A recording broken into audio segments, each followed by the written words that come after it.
Bonjour et bienvenue sur la chaîne L'Actu du Terre. Dans quelques semaines, on vote pour les élections municipales, les 15 et 22 mars. Des élections pour lesquelles certains ont de grandes ambitions. Municipal toujours, et Jordan Bardella qui était en campagne ce samedi, le président du Rassemblement national en déplacement à Agde et à Carcassonne aujourd'hui pour soutenir les candidats RN respectifs. Le parti d'extrême droite entend transformer l'essai de ses dernières percées aux législatives et se construire une implantation municipale, faisant de la douzaine de mairies qu'il gère depuis 2014 ou 2020 autant de vitrines de sa politique. Allons voir ça de plus près. Allez, on attaque.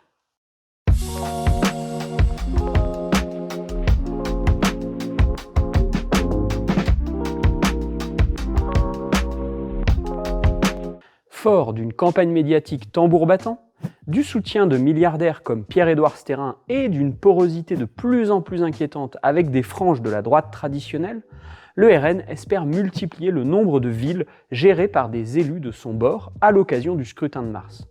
Certains se disent « Ok, s'ils prennent l'État, c'est dangereux, mais une mairie, c'est pas si grave, non ?»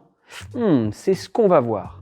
Petit top des politiques municipales à la sauce Rassemblement national.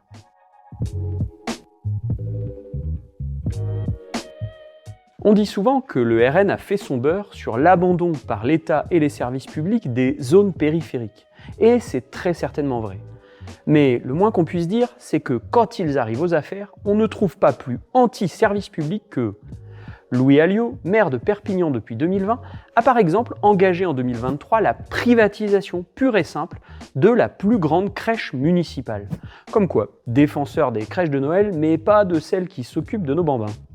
Autre exemple, la piscine jadis municipale d'Hénin-Beaumont, fief de Marine Le Pen, privatisée en 2022 avec à la clé une belle augmentation de 60% sur les tarifs. Et à Hénin-Beaumont, ils ont fait encore plus fort, en privatisant le funérarium municipal. Pas de petit profit, comme on dit.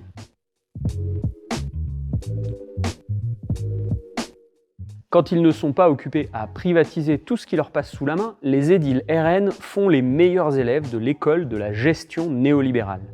Comprendre, sabrer dans les services publics et les investissements d'intérêt généraux. À Mantes-la-Ville, entre 2014 et 2017, les effectifs du personnel communal ont ainsi fondu de plus de 20%. À Perpignan, des écoles vétustes sont privées des investissements nécessaires au nom de l'orthodoxie budgétaire. Mais qu'on se rassure, la mairie a quand même trouvé de l'argent pour financer l'expérimentation de l'uniforme à l'école. Une classe isolée et sans fuite, un uniforme, le choix est quand même compliqué.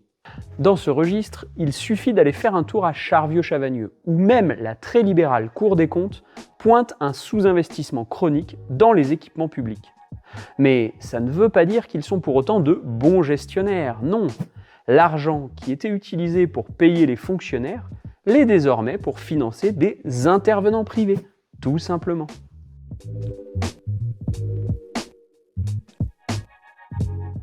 Personne ne sera surpris d'apprendre que la culture est l'un des parents pauvres dans les mairies d'extrême droite. Partout, les élus RN expulsent et purgent le tissu culturel local, remplaçant le soutien à la création artistique par du divertissement de bas étage, concours de Miss ou encore fête du cochon. S'agit pas de jouer voilà du boudin, la flûte à bec, t'as compris, c'est pas le projet. Là, on est sur un certain niveau tout de même. Alors où t'en es ? En parallèle, les coupes budgétaires frappent aussi la vie associative et sportive, à l'exclusion des clubs dont les équipes sont proches des élus. À Mantes-la-Ville, entre 2014 et 2020, le RN a ainsi supprimé les subventions de l'amicale des sapeurs-pompiers et de la Ligue de l'enseignement, et drastiquement baissé celles des clubs de foot, de handball et de baseball. Les gars visitent la cabane toutes les 2 semaines pour piquer le mobilier.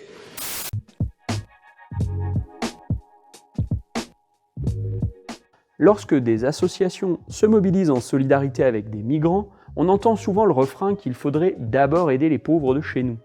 Eh bien, contre toute attente, les mairies RN mènent une politique égalitaire dans ce domaine.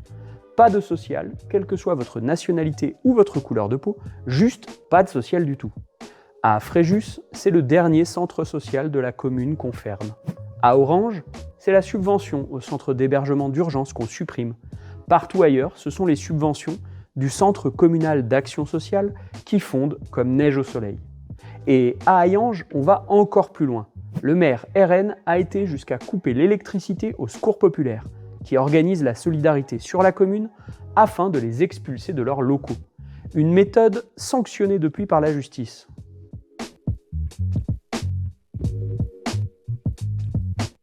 Puisqu'on parle de la justice, justement, terminons par les pratiques éthiques des élus d'extrême droite. On pense évidemment aux condamnations dans les affaires des emplois fictifs au Parlement européen, qui, parti clanique oblige, viennent frapper pas mal d'élus, à l'image de Louis Alliot à Perpignan, qui a déjà prévu un jeu de chaises tournantes pour s'en sortir. Mais on peut aussi citer le cas emblématique de Marc-Étienne Lansade, maire de Coguelin dans le Var, qui a fini par perdre son fauteuil à l'été 2025 suite à une condamnation pour abus de faiblesse. Il avait fait signer une procuration à une personne hospitalisée pour conclure une vente immobilière. Du joli. L'édile fait face à pas moins de 11 mises en examen pour corruption au marché public, on parle de 1,2 million d'euros de pots de vin, favoritisme, prise illégale d'intérêt, escroquerie en bande organisée, un champion toute catégorie qui ferait pâlir d'envie notre Alain Carignon local. On termine cet épisode en vous invitant à soutenir la chaîne de votre média isérois préféré, avec un pouce bleu, un commentaire ou un partage, et pourquoi pas, un petit don en ligne sur le site du Travailleur Alpin. En attendant, on espère que ces quelques éléments vous donneront du répondant pour ceux qui continueraient de dire « on les a pas essayés ». Et on se dit à très bientôt.